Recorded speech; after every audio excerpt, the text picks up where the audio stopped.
Bismillahirrahmanirrahim. Assalamualaikum warahmatullahi wabarakatuh. Terima kasih kepada teman-teman mahasiswa MBKM Pusaka yang sudah menyempatkan hadir, terutama yang sudah tepat waktu di pertemuan kuliah kita pada malam hari ini. Pertemuan kita merupakan yang ke-14 ya teman-teman. Dan materi malam ini adalah mengenai agribisnis tanaman pangan. Nah, materi ini akan disampaikan oleh Bapak Darsan dari Universitas Bojonegoro. Silakan Pak Darsan. Oke, Assalamualaikum warahmatullahi wabarakatuh. Selamat malam dan salam sejahtera bagi kita semua. Perkenalkan, nama saya Darsan. Jadi Darsan itu kalau di Jawa itu nama yang sangat desa sekali. Jadi nama desa namanya itu ya. Kemudian saya jadi dosen itu mulai tahun 90, S1 agronomi, kemudian S2 agribisnis. Sekarang nempuh S3 tapi kok belum jalan-jalan. belum kelar gitu ya di UNS Solo. Kemudian untuk di pengajaran di perkuliahan saya biasanya mengambil rancangan percobaan. Kemudian sekarang terkait dengan ekonomi ekonometrika, pengantar ekonomi, pertanian, kemudian hama dan penyakit itu kita menyesuaikan dulu juga pernah wirausahaan juga.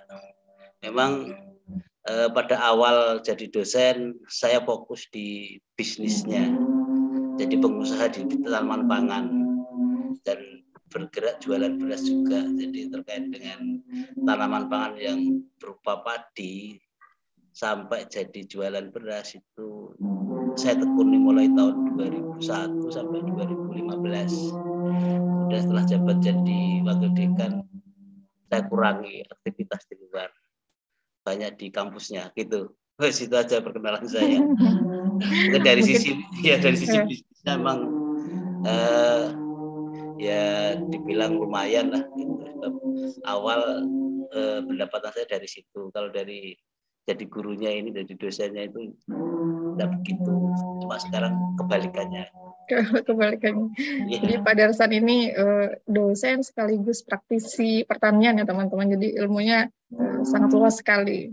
Dan semoga malam ini bisa mendapatkan ilmu yang banyak dari Pak Darsan.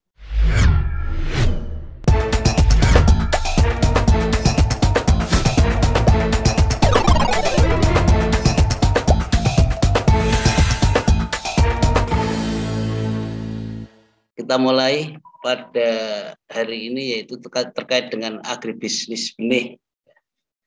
Jadi agribisnis benih itu kebutuhan benih di tanaman pangan terutama benih padi itu sangat menjanjikan karena para petani sekarang itu perilakunya itu suka ingin cepat. Jadi semua kegiatan sarana produksi hampir 80% sampai 90% itu diserahkan pada pabrikan. Sehingga kalau kita berbisnis benih ini sangat menjanjikan dan kompetitornya tidak begitu banyak. Karena di sini memang benih ini ada aturan-aturan main, aturan dari pemerintah yang harus dijalankan, dan tidak setiap petani atau pengusaha itu mempunyai pemahaman atau pengetahuan tentang benih ini. Ya. Di sini yang melandasi terkait dengan penyelenggaraan pertanian yaitu PP nomor 26 tahun 2021 tentang penyelenggaraan bidang pertanian.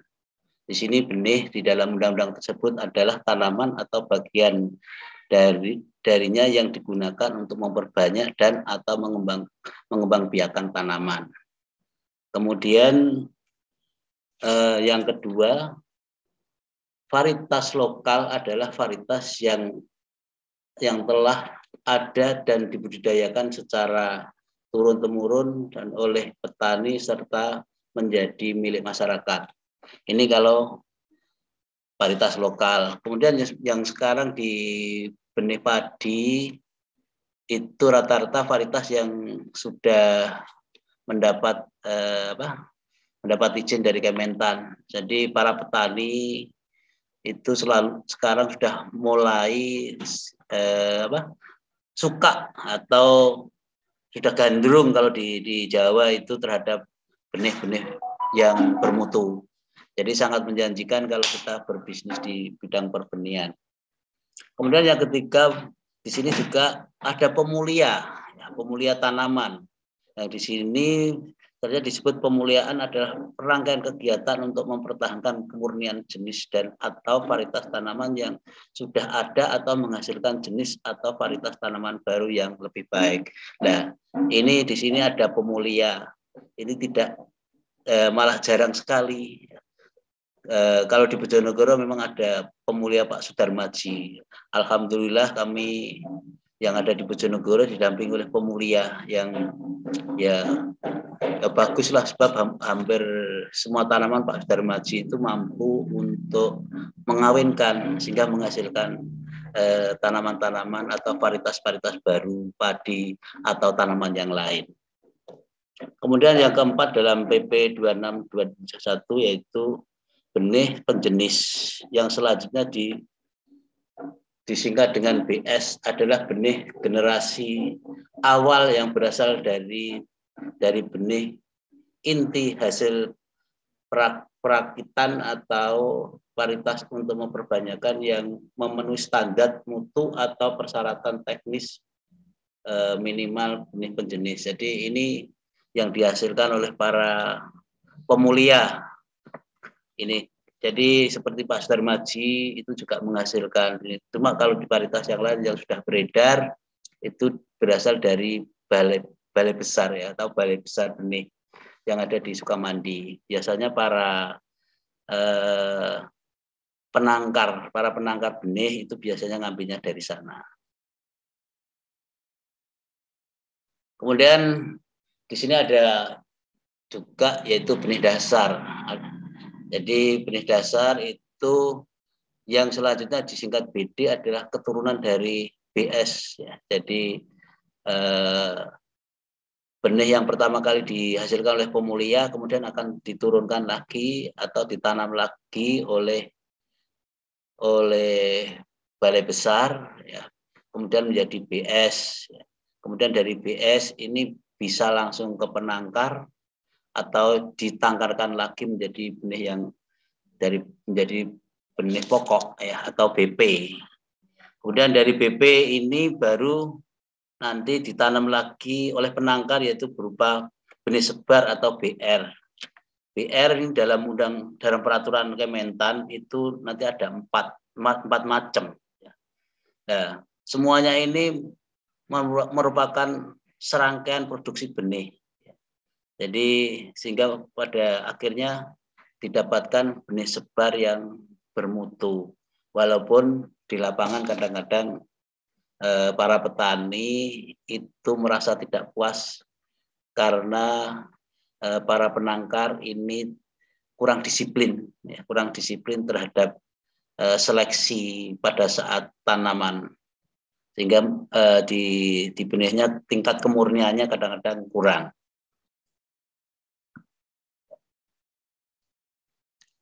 Kemudian yang terkait dengan agribisnis yaitu peredaran benih. Walaupun seorang penangkar itu memang harus dimulai dari dia harus mendapatkan benih yang lebih tinggi dari yang ditangkarkan, yaitu benih BR. Jadi benih BR itu harus berasal dari benih yang lebih tinggi tingkatannya, yang baru dilaksanakan penangkaran oleh para penangkar ini kemudian akan menjadi benih sebar yang dijual belikan di pasaran. Kemudian di dalam agribisnis benih juga ada yang namanya sertifikasi benih. Jadi sesuai dengan aturan atau peraturan pemerintah atau peraturan Menteri Pertanian, itu ada aturan-aturan tertentu yang harus dipenuhi, karena di sini terkait dengan urusannya dengan hukum, sehingga saudara mahasiswa nanti kalau jadi penangkar benih atau agribisnis benih atau kerja di perusahaan benih, saudara harus pasti berhadapan dengan atau harus melaksanakan sertifikasi benih. Sebab benih yang diedarkan di toko-toko itu harus bersertifikat, yang mana nanti akan ada badan sendiri yang memberikan sertifikat. Kemudian setelah dalam kaitannya dengan sertifikat itu juga di benihnya nanti ada label, ya, di mana label ini ada terkait dengan mutu benih, kemudian warna label, itu semuanya menentukan daripada kelas daripada benih.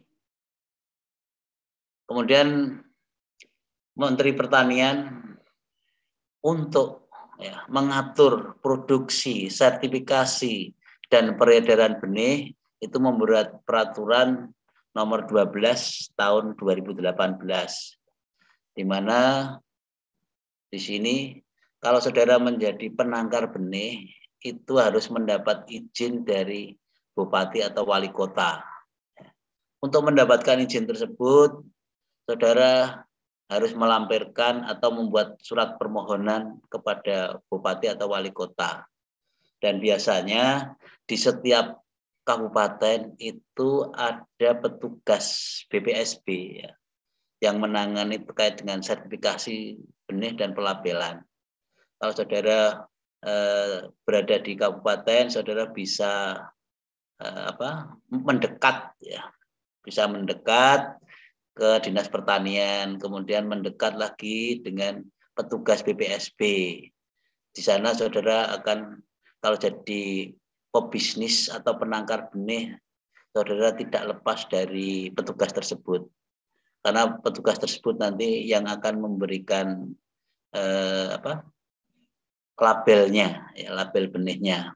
Kemudian syarat untuk mengajukan menjadi penangkar benih itu yaitu saudara harus mempunyai fotokopi akta pendirian usaha dan perubahannya kecuali perseorangan. Kemudian kartu tanda penduduk pemilik atau penanggung jawab perusahaan. Kemudian yang ketiga fotokopi nomor NPWP. Yang keempat fotokopi surat keterangan akan melaksanakan pengelolaan lingkungan. Kemudian yang kelima fotokopi bukti penguasaan lahan. Dan yang terakhir yaitu rekomendasi sebagaimana dimaksud. Nah, gini di poin E, fotokopi bukti penguasaan lahan ya.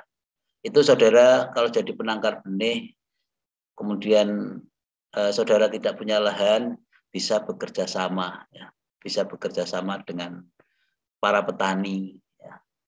Jadi itu salah satu jalan yang dilakukan, yang biasa dilakukan baik perusahaan besar seperti Sahyang Sri, PT Pertani, atau perusahaan-perusahaan yang kelasnya menengah ke bawah atau penangkar-penangkar kecil, itu semuanya hampir tidak mempunyai lahan. Tapi dia bekerja sama dengan para petani yang sudah dipilih. Ya. Kemudian petani tersebut dibina dan dibimbing. Kemudian diajak bermitra untuk menanam benih tersebut.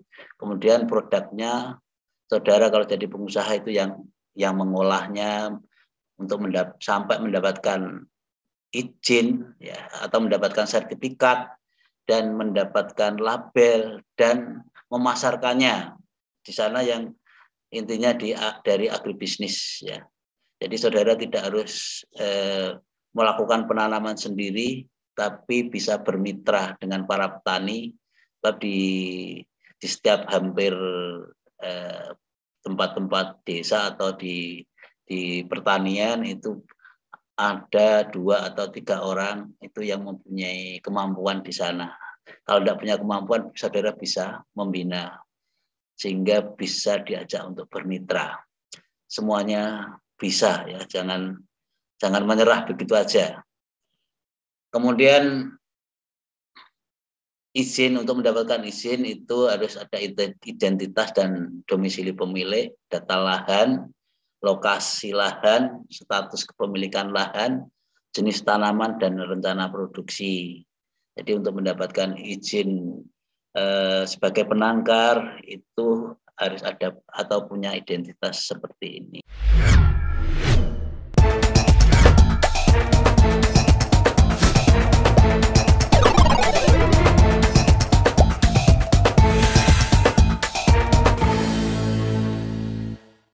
Kemudian untuk legalisasi label itu nanti di labelnya itu harus ada nomor seri label, kemudian ada stempelnya, ada hologram atau segel, dan ini semuanya dikerjakan oleh penangkar benih. Kalau saudara sudah bermitra dengan petugas BPSB ya, yang nanti akan mengeluarkan sertifikat benih tersebut, saudara tentunya akan dibimbing. Biasanya akan dibimbing oleh petugas, orangnya baik-baik ya. Karena jumlah penangkar itu kalau di kabupaten itu tidak begitu banyak. Ya, tidak begitu banyak. Sehingga rata-rata enak untuk diajak kerjasama petugas BPSB-nya. Saudara tidak usah takut karena ini bisa menjanjikan juga, bisnis yang menjanjikan. Karena harganya dari gabah yang dari sawah kemudian sampai menjadi diecer itu 2 kali lipat lebih ya. Jadi kenaikannya 100% lebih. Kemudian kemasan benih nanti ada yang ada terkandung yaitu terkait dengan identitas produsen atau pengedar benih. Kemudian yang kedua, jenis komoditas dan nama varietas. Ya. Kemudian nomor sertifikasi sistem manajemen mutu bagi ini yang sertifikasinya dari swasta. Ya. Ada lembaga sertifikasi yang diakui oleh pemerintah juga diperbolehkan untuk melaksanakan sertifikasi. Tapi di Dinas Pertanian itu juga ada yang akan ditangani oleh petugas dari BPSB tersebut. Kemudian yang keempat yaitu volume benih dalam kemasan. Jadi di situ ada 5 kilo, ada 10 kilo. Kita sesuaikan dengan kemampuan petani atau daya beli petani. Petani sukanya yang bagaimana? Yang apakah yang 5 kilo atau yang 10 kilo? Sebab perlu dipikirkan juga terkait dengan luas lahan, kepemilikan luas lahan di suatu tempat. Ada yang punya lahan 1 hektar, ada yang punya lahan cuma 0,2 ya, atau 1/4 hektar, itu butuh kemasan mungkin yang kecil. Tidak harus 10 kilo. Itu. Jadi agar bauran pemasaran untuk agribisnis benih itu juga saudara harus mengikuti sehingga bisa menaikkan penjualan dari benih tersebut. Kemudian selanjutnya yaitu untuk benih produk rekayasa genetik harus mencantumkan kode BRG atau ini yang rekayasa, tapi rata-rata jarang.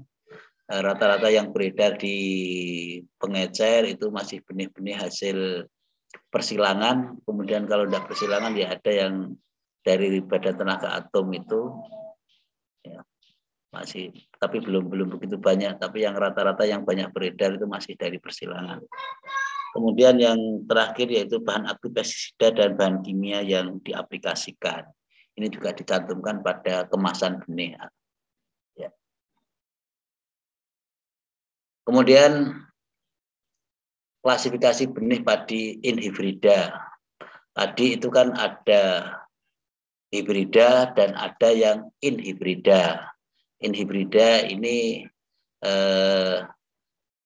ya dua-duanya memang hasil persilangan, dua-duanya hasil persilangan dari tanaman sampai ke F8 kemarin hari Jumat 2 minggu yang lalu saya dapat wawasan dari Pak Sudarmaji untuk mendapatkan benih yang stabil itu sampai dengan F8.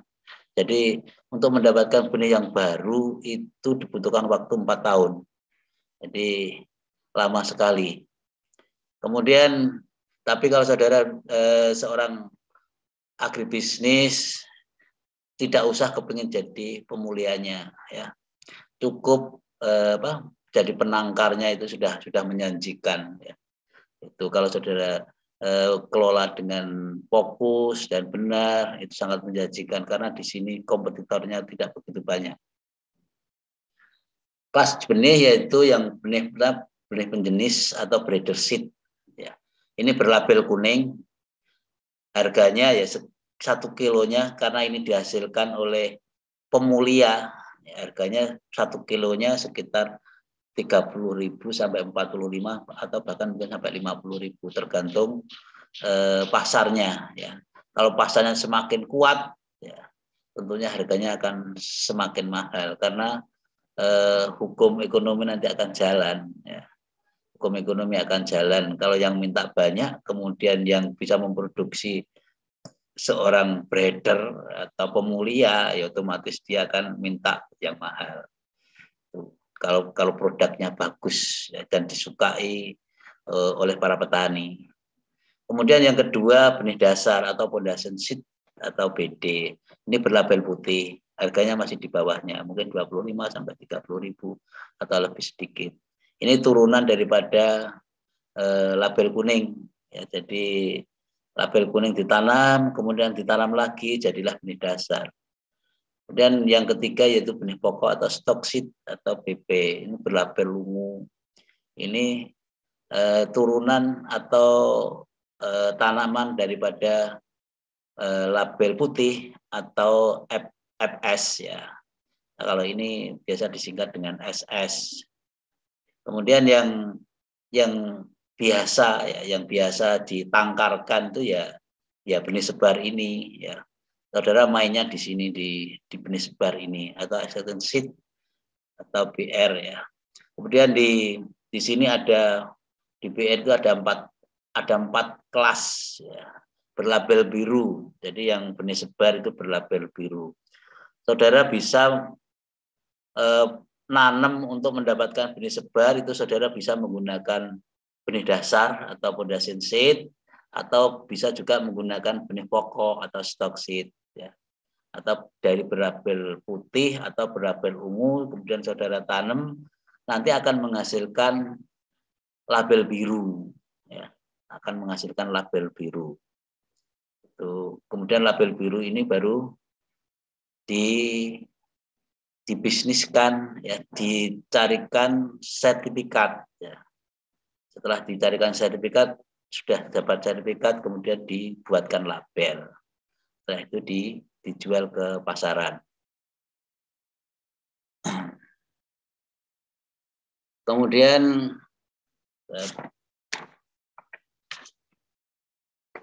standar pelayanan sertifikasi ya, sasaran rantai pasok, ya. Jadi dalam agribisnis benih itu ada sasaran rantai pasok, yaitu adanya kesepakatan antara produsen pengedar benih, ya, dengan bekerja sama yang dituangkan dengan kerjasama, ya. Jadi ini bisa bermitra maksudnya, ya. Jadi kita bisa bermitra dengan petani. Saudara tidak harus mempunyai lahan yang luas, ya. Yang jelas saudara harus bermitra, itu cara yang paling efektif. Saudara di desa itu dipilih petani-petani yang andalan, ya. Kemudian dibina, kemudian kalau sudah panen dihargai lebih mahal mungkin bisa terpaut 100 rupiah per kilo atau 150 rupiah per kilo atau 250 atau 200 rupiah per kilo sesuai dengan perjanjian, ya. Jadi saudara bisa bermitra kemudian melakukan perjanjian terkait dengan harga. Yang jelas harganya akan lebih mahal dibanding kalau gabah tersebut atau hasil panen tersebut dikonsumsi, sehingga ada petaninya kemungkinan itu tertarik karena ada kelebihan harga. Kemudian yang kedua yaitu label menunjukkan identitas produsen yang memproduksi benih ya, sesuai dengan permohonan. Ya. Jadi di sini harus ada labelnya. Jadi saudara kalau menjadi penangkar benih, yang pertama harus mendapatkan sertifikat yang nanti akan dikeluarkan kalau dari pemerintah itu dari BPSB, di mana setiap kabupaten itu ada petugas dari BPSB. Biasanya jadi satu dengan Dinas Pertanian. Ya, jadi satu di situ sehingga kita lebih dekat berkomunikasi.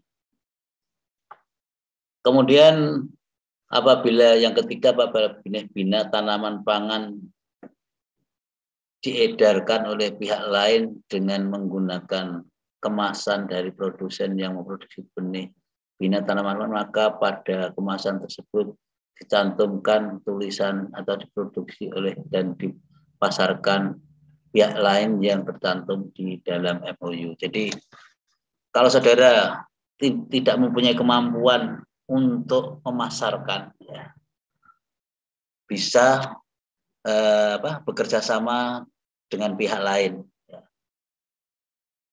Bisa bekerja sama dengan pihak lain untuk memasarkan, karena kadang-kadang kalau memang bukan dari prodi agribisnis, ya harus belajar terkait dengan bisnis lagi. Itu harus belajar banyak. Tapi kalau sudah dari prodi agribisnis itu sudah mempunyai dasar, ya, keilmuan ke sana, sehingga tinggal mencocokkan antara teori kemudian di lapangan, itu aja. Tapi kalau saudara mungkin dari prodi agrotek, ya mungkin dari sisi produksi benihnya saudara mahir, kemudian dari sisi pemasarannya kemungkinan lemah, itu saudara bisa bekerja sama dengan pihak lain yang untuk memasarkan produk saudara, sehingga produk saudara bisa terjual. Bab bisnis itu ada barang masuk, harus ada barang yang keluar. Semakin cepat masuk dan semakin cepat keluar, itu yang bisa menyejahterakan saudara. Itu ya, jadi itu orang-orang bisnis itu begitu. Jadi kalau barang masuk cepat, keluarnya cepat, itu nanti uangnya bertambahnya juga akan cepat. Tapi kalau lambat, ya saudara akan pusing. Ya, kalau tidak imbang, saudara akan pusing dari sisi permodalan. Itu.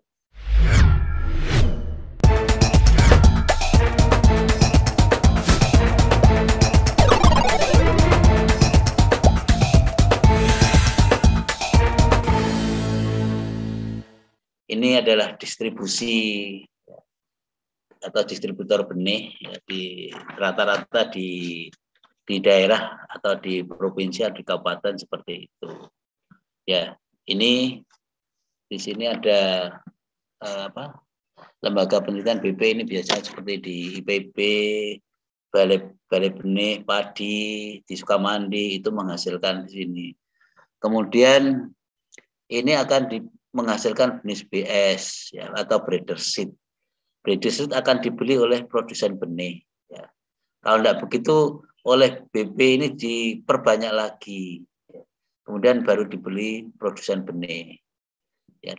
Dari sini, ya, dari ini akan bekerja sama dengan BPSB. Ya. Karena untuk mendapatkan sertifikat, ya, itu harus bekerja sama dengan BPSB ini.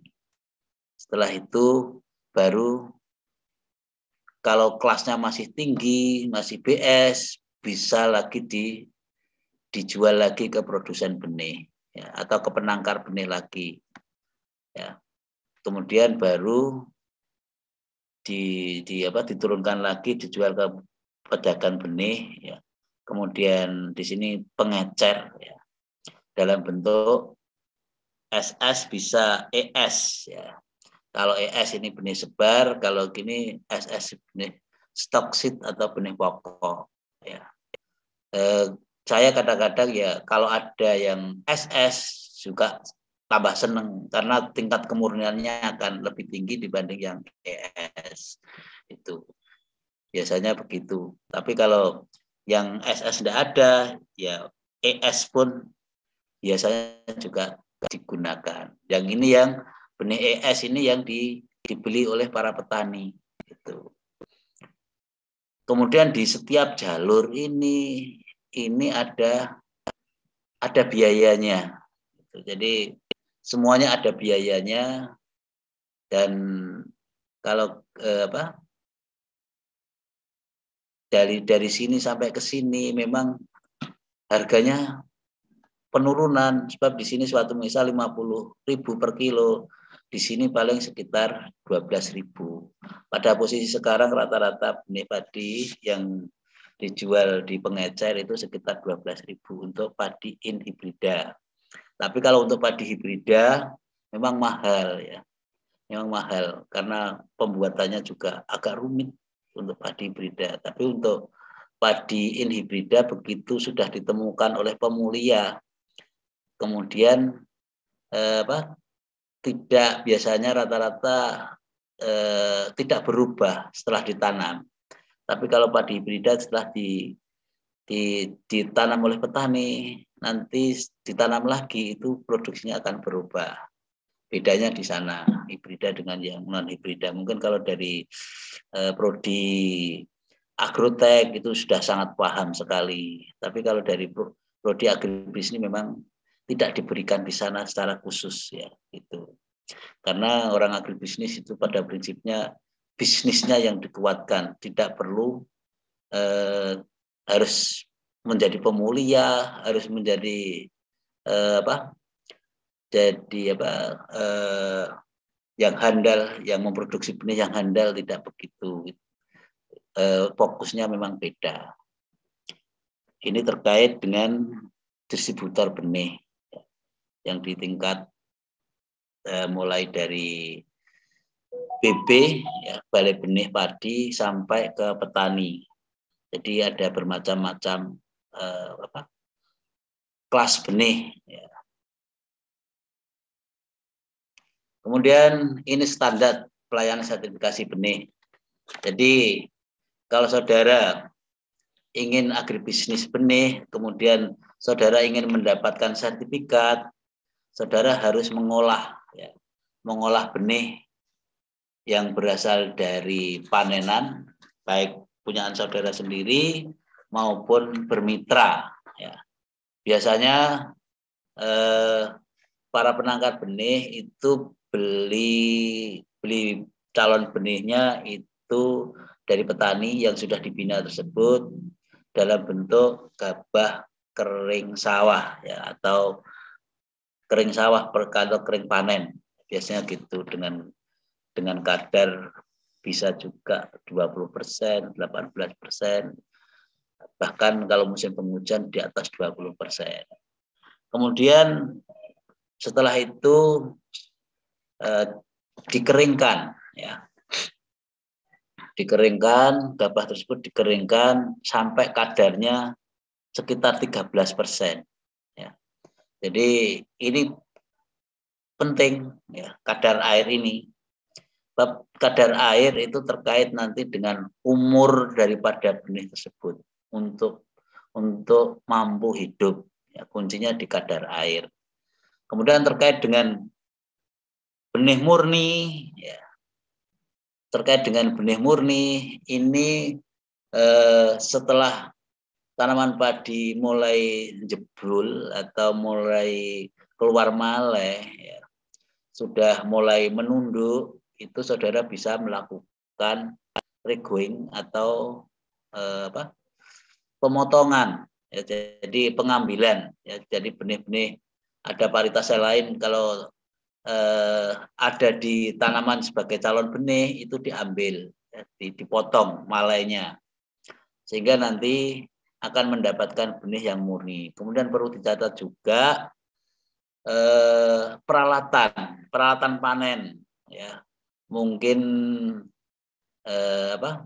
blowernya atau untuk memanen combine harvester itu kalau mau digunakan untuk memanen benih, peralatan tersebut harus dibersihkan dari varietas lain. Ini harus teliti, sebab kuncinya untuk mendapatkan kemurnian 99% itu kuncinya di sana, mulai dari awal ya. Pertama di regrowing pada saat tanaman mulai menunduk ya, itu dipotong. Kemudian yang kedua pada saat pemanenan ya, itu tahap kedua. Setelah tahap pemanenan kedua, ini peralatan yang digunakan harus benar-benar bersih dari varietas lain. Kemudian yang ketiga yaitu pada saat pengeringan ya, ini juga harus diteliti jangan sampai tercampur dengan varietas lain. Setelah itu pengeringan selesai, rata-rata sekarang padi yang dipanen dengan menggunakan alat combine harvester itu sudah bebas dari kotoran benih atau kotoran tanaman, itu sudah bebas, sehingga tidak ada lagi alat untuk blower dan lain-lain yang untuk menghilangkan gabah hampa itu sudah tidak ada. Jadi kotoran benih ini poin ketiga, ini biasanya sekarang sudah tidak ada karena di pertanian sudah banyak menggunakan alat-alat yang modern, alsintan yang modern yang bebas dari kotoran atau sisa-sisa tanaman yang lain. Kemudian syaratnya campuran varietas lain maksimal di sini sesuai dengan kelasnya, ada yang SS 0,2, ES 0,5 itu ya. Jadi syaratnya gitu. Kalau lebih dari itu ya nanti sama petugas BPSB yang mengeluarkan sertifikat tidak akan dikasih kalau terlalu banyak campuran varietas lain. Kemudian benih tanaman lain ini untuk sekarang sudah diminimalis ya, karena dengan peralatan yang modern itu. Kemudian yang keenam itu daya tumbuh ya. Daya tumbuh minimal 80% ya. Jadi sebelum benih dimasukkan dalam kemasan itu dicoba dulu daya tumbuhnya ya. Minimal untuk mendapatkan sertifikat itu minimal 80. Syukur kalau bisa nyampe 90% atau 99% daya tumbuhnya, sehingga tidak merugikan bagi para petani. Yang kemudian yang ketujuh yaitu isolasi jarak ya. Ini di sini dicantumkan kalau BS itu 2 meter, FS 2 meter, jaraknya begitu. Tapi saya pernah ngomong-ngomong dengan pemulia tanaman seperti Pak Sudarmaji, itu tanaman padi itu tidak mau kawin dengan tanaman yang lain, itu tidak mau. Itu hasil saya itu pernah ngomong-ngomong pemulianya. Jadi tanaman padi itu istilahnya kalau anak milenial mungkin tidak suka selingkuh gitu.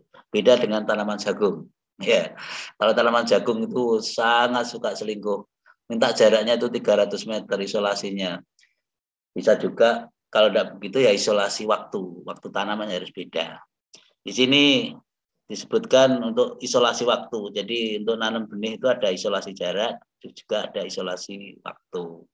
Ini disebutkan 30 hari ya, 30 berarti 1 bulan.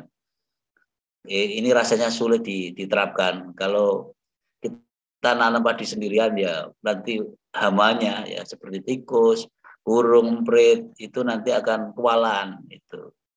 Tapi kita berpedoman pada ahli pemulia itu tadi bahwa tanaman padi itu tidak suka selingkuh, itu kita berpatokan seperti itu sudah bagus ya itu. Tapi kalau untuk tanaman jagung memang harus memang betul-betul aturan dipenuhi. Sebab tanaman jagung itu benar-benar suka selingkuh itu. Kemudian untuk pengujian ulang, ya, ini benih yang sudah dipasarkan di toko-toko itu kan kadang-kadang tidak terjual atau belum terjual. Ya, setelah 9 bulan, ya, kok tidak terjual, itu bisa diujikan lagi, dicarikan sertifikat lagi. Ya, jadi bisa dicarikan sertifikat lagi, kemudian dilihat daya tumbuhnya, kemudian salah satunya itu daya kecambahnya, ya, daya kecambahnya itu, kemudian kadar airnya itu harus dilihat lagi, kemudian baru diujikan. Bisa diperbolehkan dengan ketentuan ya sesuai dengan aturan yang ada, yaitu itu tadi kadar air harus 13%, daya kecambahnya minimal atau daya tumbuhnya minimal 80%. Itu bisa didapatkan sertifikat, kemudian dimasukkan dalam kemasan, dikasih sertifikat atau label yang baru. Gitu. Kemudian yang terkait dengan biar benih itu lama, itu yaitu terkait dengan kelembapan udara. Kelembapan udara ini sangat penting, yang nanti terkait dengan kadar air. Jadi untuk menyimpan itu sebaiknya yang jelas kadar airnya harus rendah atau kering, udara kering, sehingga bisa lebihlah tahan lama. Ini untuk benih memang kadar air 13% itu memang benar-benar kering sekali, ya. Kalau untuk konsumsi itu sekitar 15 sampai 15,5 itu sudah bisa digiling. Kemudian kalau standarnya beras bulog itu 14%. Tapi untuk benih ini 13%. Jadi daya tumbuhnya atau daya kecambahnya akan lebih lama. Mungkin itu yang bisa saya sampaikan.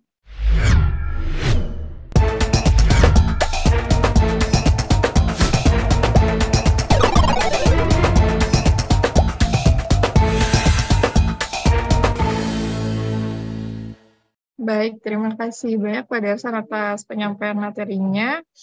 Mungkin langsung saja ke sesi diskusi kepada teman-teman yang ingin bertanya atau ingin ada hal yang disanggah mungkin, atau ada yang ingin dikomentari, silahkan bisa disampaikan, bisa langsung raise hand atau menuliskan pertanyaannya di kolom chat. Silakan teman-teman.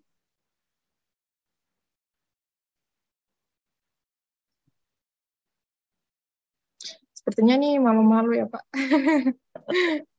Iya.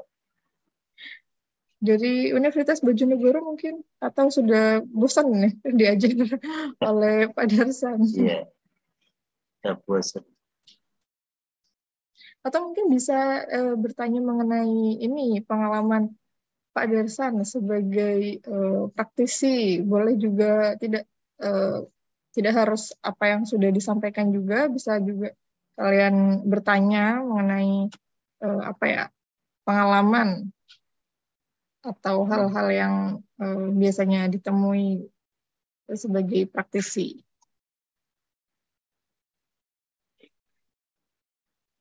Mungkin ini Pak, sambil menunggu teman-teman mahasiswa untuk bertanya, mungkin bisa sharing-sharing gitu, bagaimana awal mulanya Pak Darsan ini sebagai praktisi dalam, silakan Pak. Oke. Saya itu lulus S1 itu kan tahun 89. Kemudian tahun 90 saya itu sudah jadi praktisi, tapi jasa di pengairan. Jadi di Bojonegoro itu kan sepanjang ada Bengawan Solo itu sepanjang daerah Bojonegoro di sana itu kalau musim kemarau maupun musim penghujan, kalau kita mengairi sawah dari petani itu akan mendapat bagian. Kalau musim kemarau, saya akan mendapatkan 25%, kemudian kalau musim penghujan akan mendapatkan 20% pada saat itu. Kemudian dari situ, saya setelah 93 saya nikah, setelah itu saya jadi petani nanam padi. Yang pertama kali itu saya sewa lahan. Jadi walaupun bapak saya itu punya sawah, tapi saya tidak dikasih sawah, saya disuruh sewa dulu ya. Sebab sewa itu dengan uang sedikit akan dapat yang luas. Pada saat itu saya nyewa 500.000 ya, untuk 1 tahun, kemudian menghasilkan 4 ton pada saat itu. Itu pertama kali saya jadi petani. Dan itu sampai lama, sampai saya bisa membuat rumah, itu juga dari sewa itu. Sambil saya jualan air. Ya. Kendalanya apa sih Pak? Yang waktu pertama itu? Kalau kan masih belum tahu nih, pertama terjun tuh biasanya kayak masih meraba-raba gitu. Apa yang Pak Darsan temui biasanya kendalanya? Biasanya kalau awal itu terkait dengan kualitas, ya.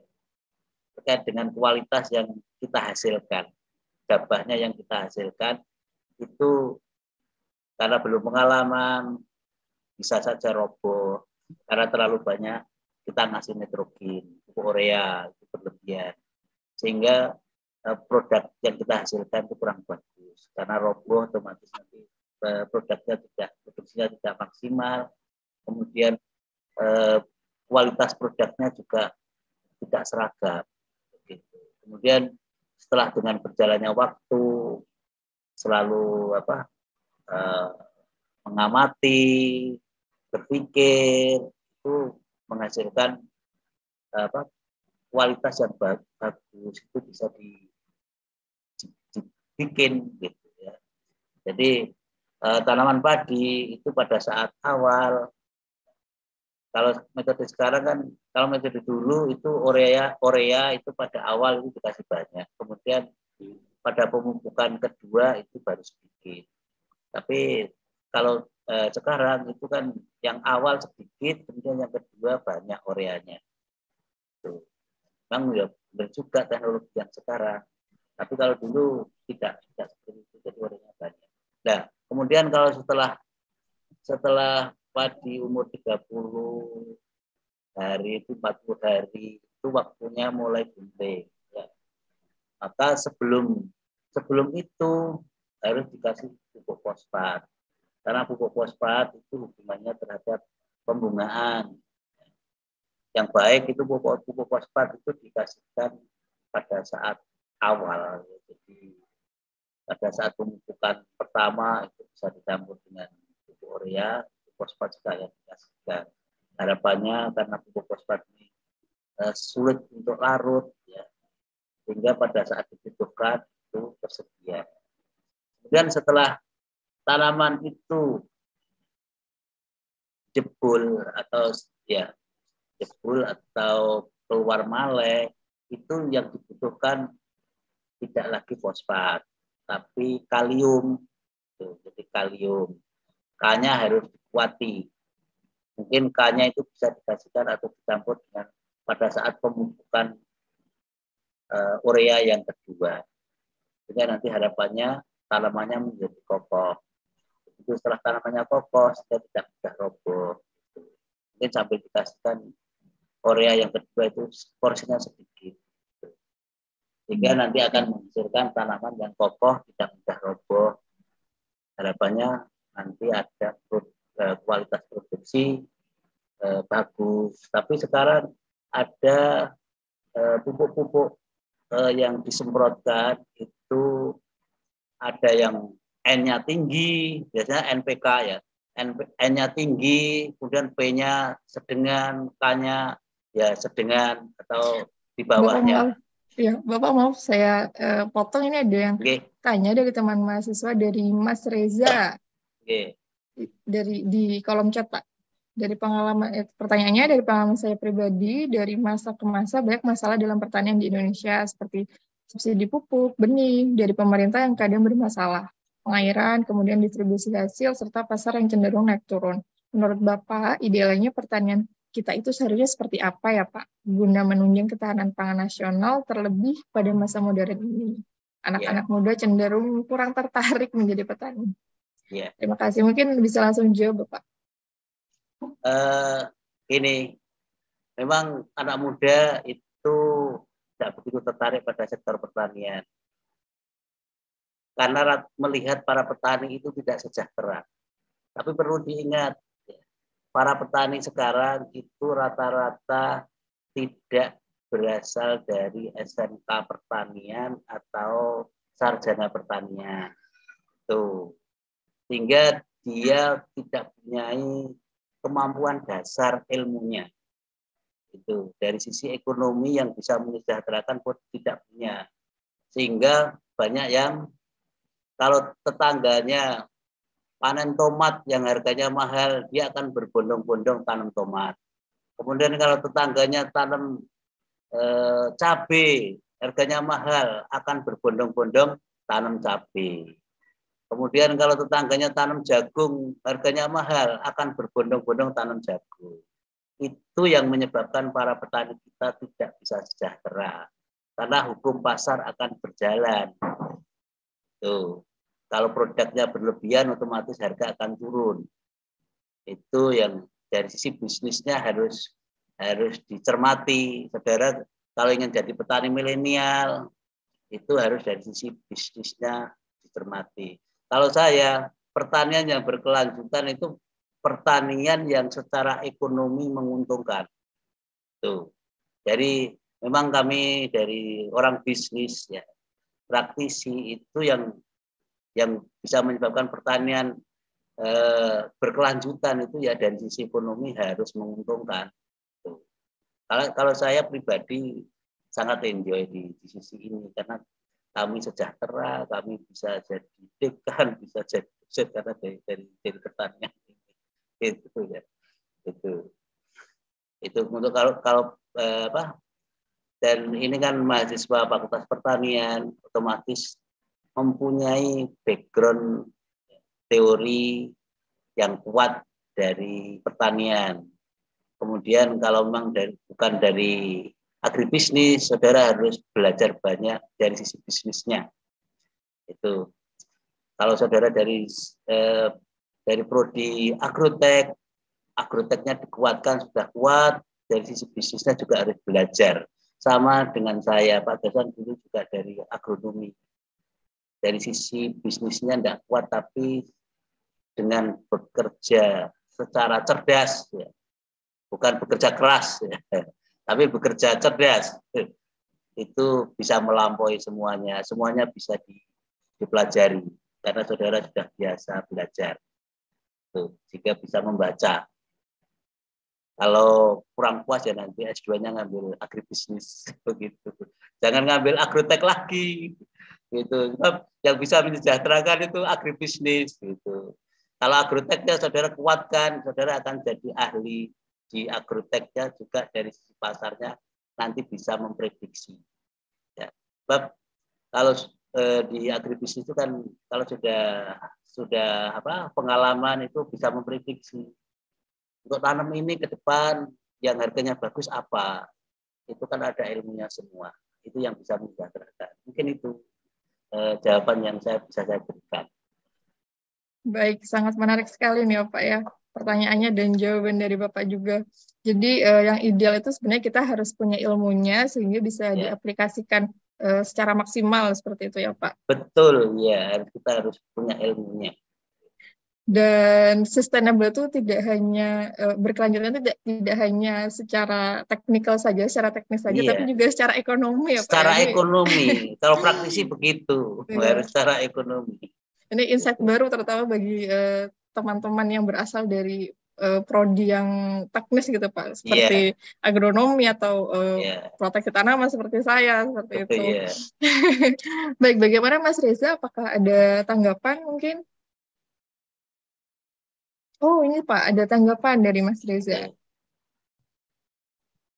Mohon maaf izin melanjutkan pertanyaan saya dari pemaparan Bapak. Lalu bagaimana nasib petani-petani yang mayoritas dari golongan tua dalam tanda kutip yang biasanya terkait ilmu bisnis serta pemahaman teknologinya masih kurang? Apakah hal tersebut dapat dikembangkan jika tidak ada dukungan dari pemerintah dan pihak-pihak terkaitnya seperti apa mungkin?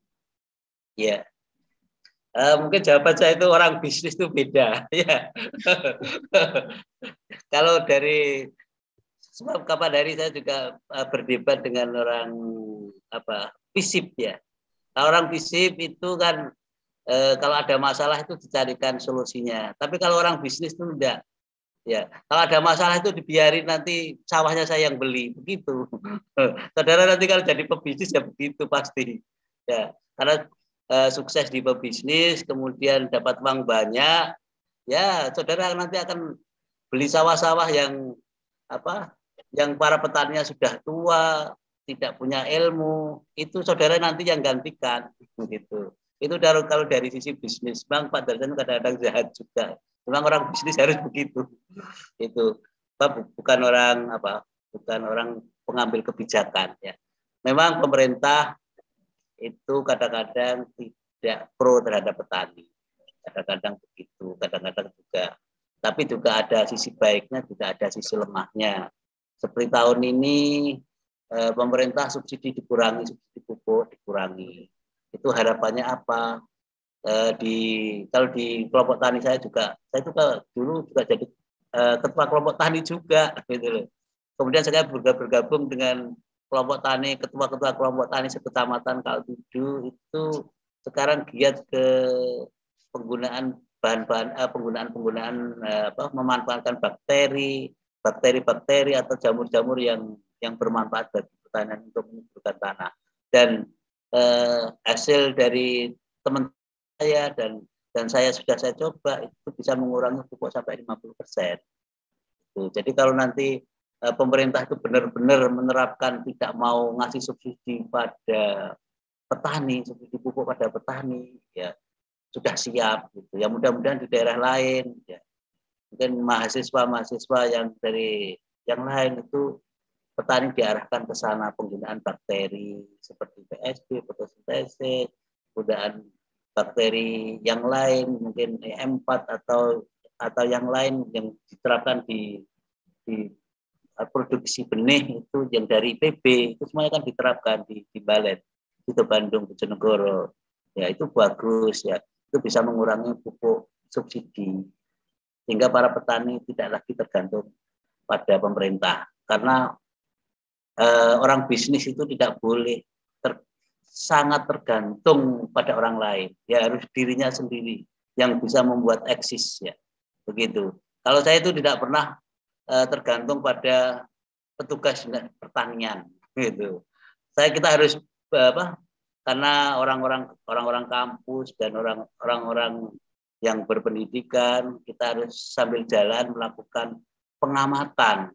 Kalau penelitian mungkin terlalu tinggi ya, tapi bisa mengadakan pengamatan kemudian dievaluasi sehingga nanti bisa menghasilkan produk-produk yang berkualitas dengan harga yang bagus gitu.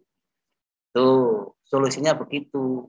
Kita jangan terlalu tergantung pada pemerintah. Sebab kadang-kadang pemerintah itu tidak pro pada kita. Sehingga kita tetap dari sisi bisnis tetap eksis itu. Itu yang jawabannya yang bisa saya berikan. Baik, terima kasih Pak Darsan atas jawabannya. Dari Mas Reza sudah cukup. Terima kasih Bapak atas jawabannya, atas pemaparannya kata Mas Reza. Ini mungkin kalau jaringannya bagus boleh on cam Mas Reza biar bisa langsung menyapa Bapaknya seperti itu. Oh ini. Oh iya. Ya Mas Reza. Udah ya. Ya. Memang menarik sekali ya Pak. Maksudnya dari segi dari segi akademik mungkin kita banyak membicarakan teori-teori yang utopis seperti itu, tapi sebenarnya secara realnya dari segi mungkin dari agribisnis itu ya memang out of the box gitu lah daripada yang apa yang kita terima selama ini di bangku kuliah seperti itu ya Pak. Iya. Pebisnis itu yang penting keberanian, gitu loh. Keberanian kemudian pendekatan. Ya. orang-orang BPSB yang mengeluarkan sertifikat itu tidak sulit ya, tidak sulit buat saya. Itu yang penting kita itu pendekatannya gitu. Apalagi mungkin dari mahasiswa dari IPB pasti jagonya lobby kan begitu ya, karena punya background yang kepandaian yang lebih gitu ya. Ya, dari kampus lain juga tidak kalah, Ya, Pak. Yang penting mau ya, belajar ya, Pak ya. mau belajar. Ya, bekerja cerdas, bukan bekerja keras. Betul, betul Itu. sekali. Oh ya, ini sudah ada yang raise hand, Pak, dari Mas Findri. Silakan, Mas Findri. Ini dari Jember, Pak. Mungkin on cam bisa on cam dan on mic biar bisa langsung bertanya seperti itu. Silakan, Findri. Baik, mungkin nanti aja dulu kalau on cam-nya. Oke, siap. Untuk pertanyaan itu kan dalam agribisnis benih padi khususnya kan, kalau menurut saya yang background-nya dari agrotek itu yang paling sulit itu terkait dengan proses pemasaran itu sendiri, Pak. Mungkin Bapak ada tip dan triknya dalam proses pemasaran itu sendiri. Terima kasih. Ya, terima kasih. Oke, siap. Langsung dijawab saja, Pak. Oke. Jadi di setiap kabupaten itu kan pasti ada pedagang distributor ya. Distributor apapun dia pemodal kuat biasanya. Kebetulan saya juga punya alumni distributor semacam itu. Saudara pendekatannya di sana aja. Tapi biasanya gini, bayarnya itu biasanya tidak langsung kontan gitu ya. Biasanya begitu, pasti ada tunda waktu ya. Biasanya sampai habis atau berapa persen itu baru dibayar keseluruhan. Bisnis benih itu memang begitu, memang kalau dari gabah dari sawah kemudian menjadi gabah yang siap dijual di pengecer itu kan 2 kali lipat lebih ya. Sekarang aja 5.000 berapa itu nanti jualnya pasti sekarang itu 12.000. Benih itu per kilonya 12.000. Tapi kalau penangkar beli dari petani itu 5.000 lebih, mungkin 5.400 atau 5.000 berapa gitu sudah dapat dengan kerjasama otomatis ya, di atas harga konsumsi. Dan kalau saudara itu ya mendekat aja ya, orang-orang pebisnis itu ya sebenarnya tidak sulit ya untuk masuk, tidak sulit. Tapi rata-rata orang-orang ya, kebetulan saya juga ikut komunitas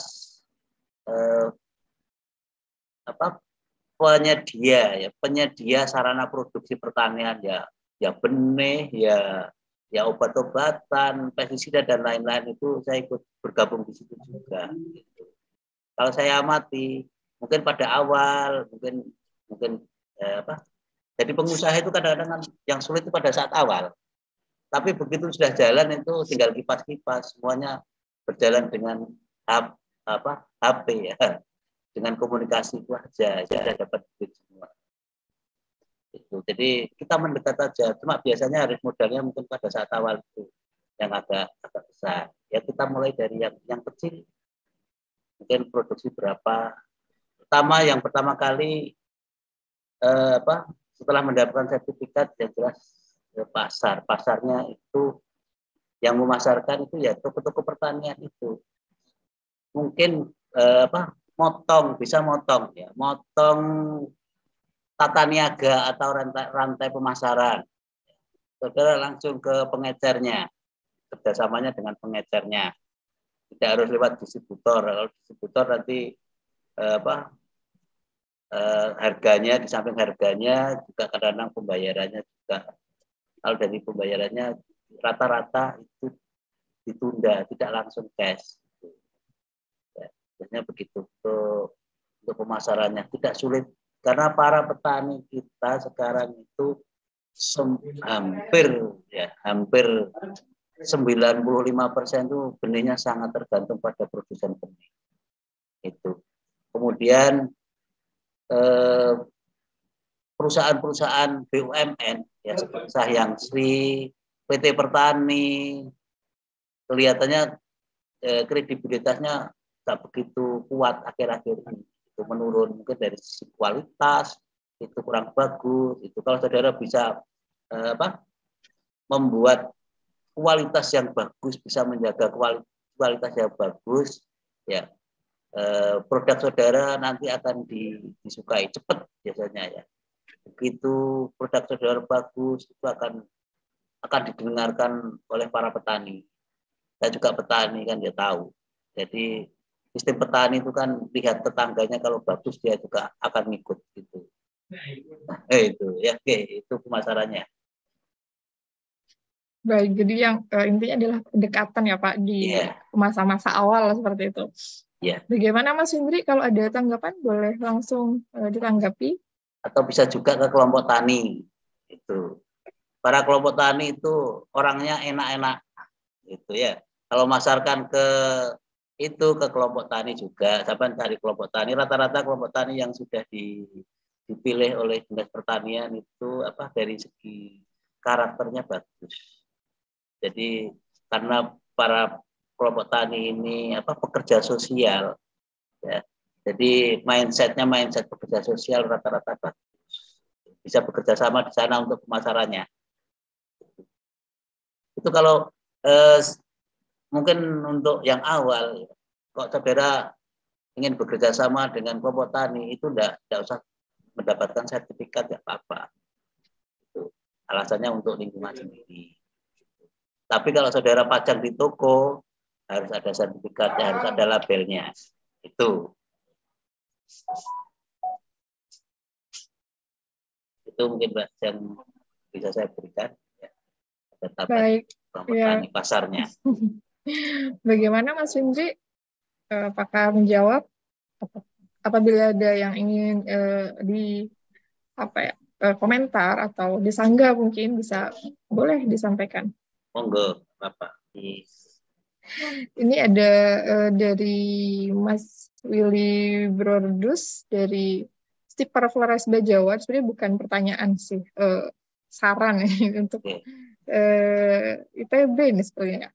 Terima kasih Bapak atas penjelasannya. Kalau boleh kami usul lewat lembaga IPB untuk menambah jumlah petani milenial. Kalau boleh, ketika mahasiswa selesai kuliah diberikan modal usaha berupa kredit lunak, sehingga tidak menjadi pencari kerja, tapi bisa menciptakan lapangan kerja sendiri.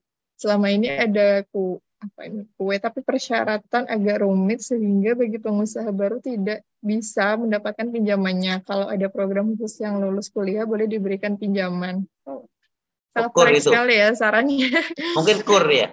Iya, semacam kue, kur mungkin ya Pak. Kur ya? Kur, iya ada kur mungkin, ya benar. Ini kur. Solusinya kalau kur itu. Ada usaha rakyat, sehingga petani muda bisa peroleh dari jalur ini.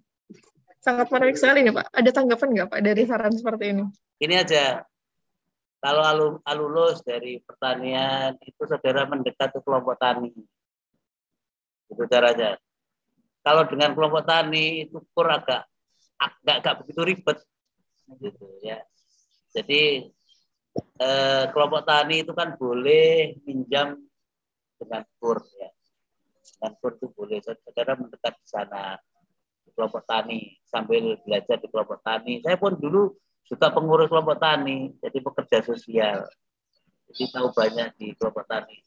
Kur itu awalnya yang boleh ngambil itu kelompok tani di sektor pertanian.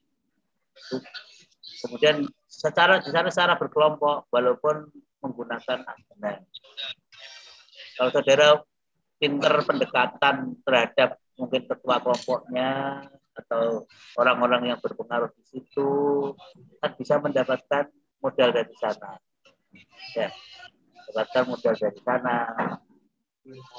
Atau saudara bagian mengolahnya atau memasarkan.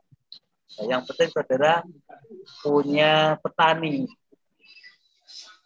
Kita jangan gengsi mendekat ke petani, ya, sebab kita bisa dapat duit itu dari sana. Gitu, ya. Kita tidak usah gengsi.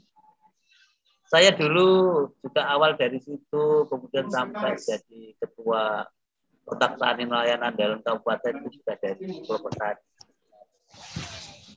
Jangan jauh-jauh dari kelompok tani kalau kekurangan modal, daripada Itu, dan sekarang apalagi nanti akan dilirik kalau saudara-saudara pertanian di daerah Bajawa pengen jadi petani milenial, itu dari kelompok tani saudara akan dilirik nanti oleh para PPL ataupun ya, itu biasanya dapat fasilitas di sana, dapat pelatihan, dapat apa, biasanya yang saudara kendaki dia dikabulkan atau dikasih. Saya juga dulu begitu. Saya juga di samping jadi dosen, di samping jadi petani, saya mendekat dari kelompok tani itu mendekat ke dinas pertanian, tanaman pangan. Saya mendapatkan banyak dari sana. Jangan mengeluh tidak punya modal. Itu bukan wataknya seorang pengusaha. Untuk pengusaha pengen jadi pengusaha tidak boleh begitu. Itu mungkin itu dari saya. Baik, terima kasih banyak Pak Darsan. Kalau di di Bojonegoro, Unigoro sendiri, apakah ada apa ya semacam wacana mengenai saran seperti ini tidak? Terutama untuk mahasiswa dari agribisnis atau mungkin agrotek mungkin. Ya, kalau saya gini, anak-anak tak suruh magang di perusahaan benih. Jadi di sana dia magang selama 2 bulan. Kemudian kalau 2 bulan bagus, bisa direkrut jadi pegawainya, bisa juga nanti kalau udah keluar dia bermitra dengan perusahaan benih tersebut. Itu harapan saya begitu. Nanti bulan Januari ini yang kemarin ikut MBKM tahun kemarin itu ada 7 mahasiswa yang berangkat ke pabrik benih. Tapi pabrik benih ya di Kediri, di Aurasid itu ada 7. Itu yang ke sana. Itu mantan MBKM Kampus Sawah Merdeka. Lulusan MBKM ya Pak ya? Iya, lulusan MBKM itu. Harapan saya itu kalau tidak jadi pegawainya sana minimal bermitra. Itu. Bermitra menjadi produksi benih. Nanti pasarnya diserahkan ke Aurasid tersebut, ke PT Aurasid. Mungkin dari Bajawa juga bisa begitu. Ya, magangnya nanti kalau sekarang di semester berapa ada magang bangga itu bermitra, mungkin bisa magangnya bisa di Kediri. Sebab di Kediri itu di Aurasid itu butuh sekitar 40 mahasiswa. Itu. Sebab dia punya 10 manajer. Setiap manajer itu akan bimbing 4 mahasiswa. Tuh. Minimal 2 bulan. 1 bulan perusahaan tersebut tidak mau dimagangi 1 bulan. Minimal 2 bulan. Syukur kalau mau 6 bulan. Gitu. Itu mungkin dari saya begitu. Baik, dari Mas Willy, apakah ada tanggapan mungkin? Atau mungkin kalau koneksinya bagus boleh on cam ya? Untuk menyapa Pak Darsan dan teman-teman yang lain.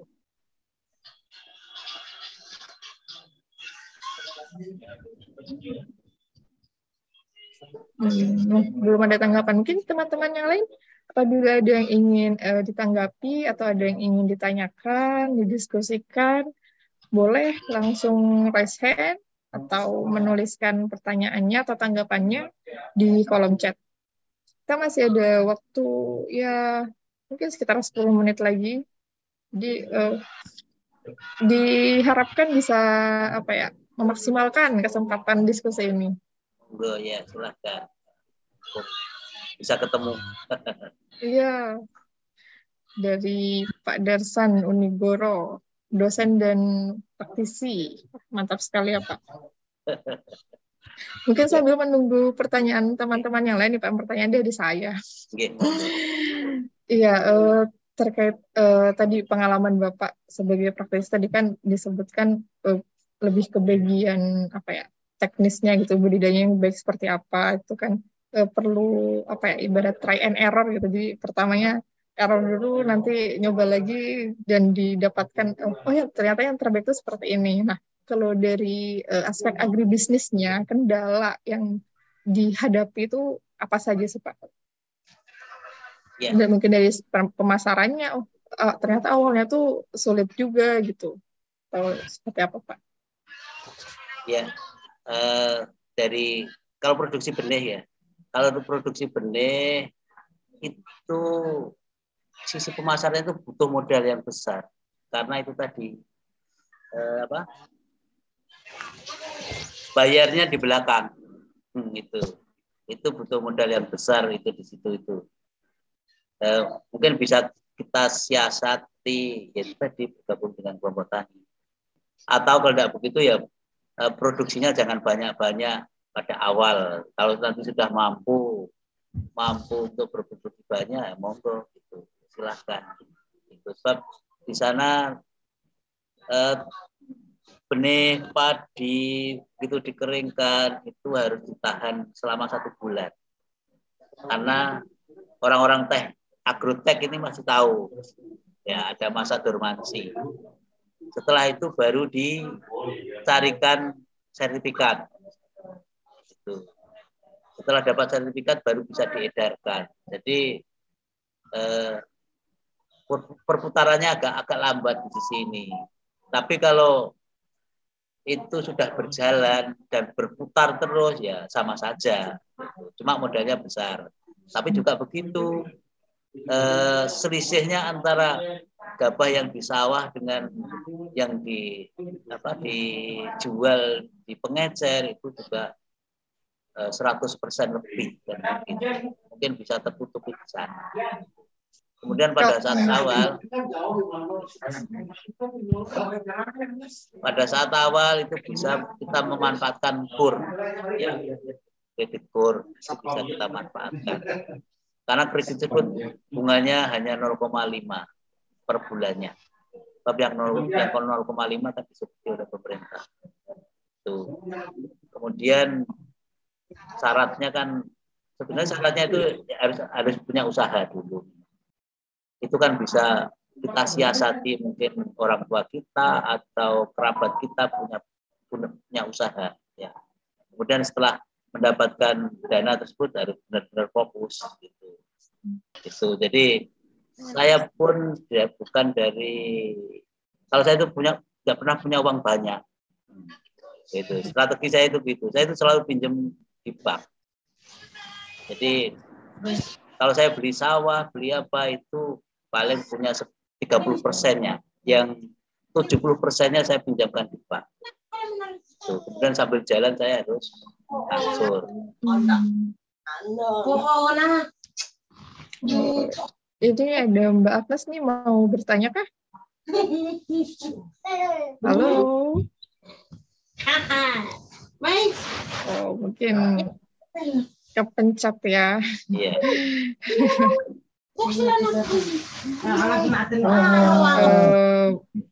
Mungkin bisa dibantu mute.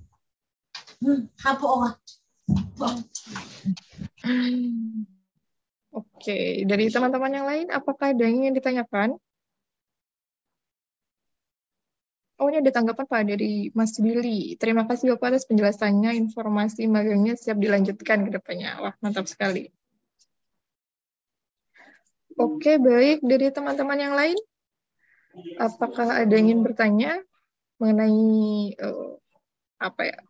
bisnis perbenihan? Tidak harus perbenihan sih, tanaman pangan. Secara umum juga boleh. Tidak harus mengenai benih, karena mungkin agak sedikit berbeda ya Pak, untuk agribisnis di tanaman pangan yang untuk konsumsi dan untuk benih gitu. Iya, memang agak beda. Dari sisi harga, kemudian dari sisi perputaran uang agak beda. Untuk benih ini memang perputarannya agak lambat, tapi bisa disiasati dengan kita mengerjakan perputaran lebih cepat. Gitu. Sebab kalau untuk konsumsi begitu dikeringkan, digiling, nanti akan terjual beras itu cepat dapat duitnya. Tapi kalau benih ini kalau di Jawa Timur itu biasanya ya cek mundur. Jadi saudara siap-siap modal. Gitu. Itu. Tapi rata-rata kalau saya melihat perkembangan penangkar benih yang awalnya kecil-kecilan, saya lihat ekonominya, kemudian sarananya itu cepat terpenuhi, berarti kan dari sisi keuntungannya bagus gitu. Pensiunan penyuluh itu juga membuat menjadi penangkar benih itu bekerja sama dengan petani. Saya kenal baik, saya amati, saya hampir setiap minggu tuh lewat di depan rumahnya, saya lihat sarana produksi benihnya itu kok semakin meningkat. Itu kan pertanda berarti bisnis tersebut menjanjikan. Gitu. Satu kecamatan aja itu baru ada satu itu daripada kita harus membuat penggilingan jualan beras, itu kompetisinya sudah ketat sekali. Lebih baik terjun ke ini daripada membuat perusahaan penggilingan beras yang sudah kompetitif sekali. Kemudian yang kedepannya juga ini pemerintah kalau sudah menghentikan subsidi pupuk, itu bisnis pupuk organik ya itu juga menjanjikan. Itu yang kedepannya gitu, itu juga menjanjikan pupuk organik yang ya sesuai dengan ilmunya dari PB, dikasih dekomposer dan lain-lain. Itu sangat menjanjikan karena para petani kita sekarang tidak mau berubah gitu, biasanya gitu, sehingga dia terpuruk sendiri. Kita yang berilmu harus cerdas kalau ingin jadi petani. Kabar baik nih buat teman-teman yang ingin menjadi atau terjun di bisnis perbenihan.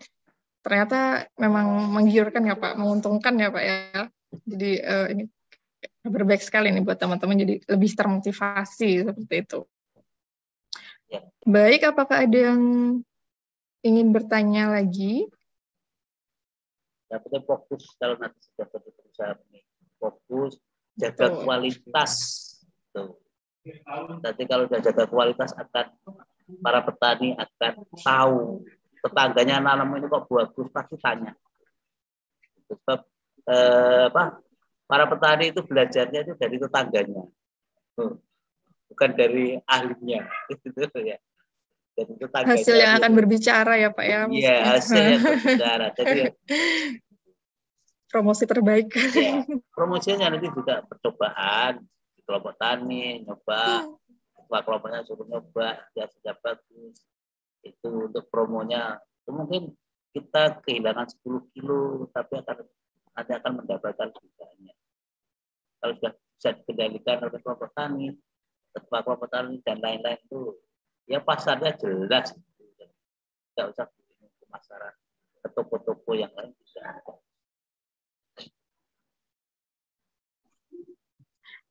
Baik, terima kasih Pak Darsan. Ini sepertinya sudah tidak ada yang ingin bertanya lagi dan kebetulan juga jamnya sudah habis atau kita sudah habis. Jadi mungkin kita akhiri pertemuan kita pada malam hari ini. Terima kasih kepada Pak Darsan atas penyampaian materinya, sangat informatif dan inspiratif juga Pak ya. Dan semoga bisa semakin memotivasi teman-teman untuk terjun ke bisnis perbenihan atau ke bidang pertanian secara umum. Baik, mungkin diingatkan kembali kepada teman-teman untuk mengisi daftar hadir di link yang sudah disediakan di kolom chat. Dan ada informasi juga, ini mungkin bisa diberitahukan juga ke teman-teman yang tidak hadir pada malam hari ini bahwa ujian MBKM akan dilaksanakan insya Allah tanggal 9 Januari. Jadi mungkin bisa dipersiapkan dari sekarang untuk menyicil-nyicil belajar ya Pak ya. Biar tidak keteteran, tidak sistem SKS itu sangat, saya tahu itu melelahkan. Iya, sekarang itu ya kasihan. Mahasiswa harus ada kuis, ada tugas, ada UTS, ada UAS itu. Ya, tapi di MBKM ini kita sebenarnya tidak ingin terlalu mempressure mahasiswa, asalkan sering mengikuti perkuliahan dengan baik, mengerjakan tugas-tugasnya, ya kami optimis akan mendapat nilai yang baik lah untuk mahasiswa. Baik, ini ada Pak Tri Budiarto, mungkin ada yang ingin ditambahkan? Oh, Pak Tri, selamat malam Pak Tri. Selamat malam, Pak Darsan, matur suwun. Ini sudah memberikan materi yang sangat luar biasa untuk teman-teman bisnis sekali ya Pak ya. Dari awal pertemuan kita berikan beberapa SOP ya.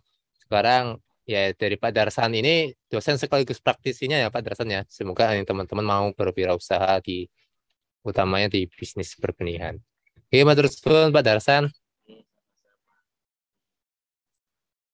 Saya oleh terima kasih.